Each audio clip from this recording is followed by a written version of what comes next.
This building has a rich storyline, but one most well known is it's the birthplace of the Negro Leagues. Someone looking at what's now the Buck O'Neil Educational Center on 18th and the Paseo would think it's been well taken care of. We put a new roof on it. We plastered all the back where it needed to be stuccoed, put all new windows, put 97 windows in. Only inside those windows lies a big problem for Ollie Gates. It looks good on the outside, non-functional on the inside. Inside, Gates shows us a dusty, decades-vacant building with original paint from 1914, chipping everywhere you looked. He says he couldn't let a building named after his good friend deteriorate, nor did he want that to happen to his own childhood memories at the old YMCA. We played basketball here, we swam here in the wintertime.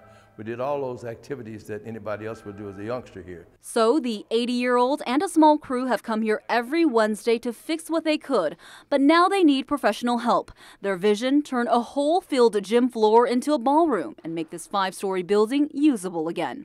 But it will take money to get it there. Gates says about $2.5 million on top of the $500,000 he's gotten through donations or used of his own money.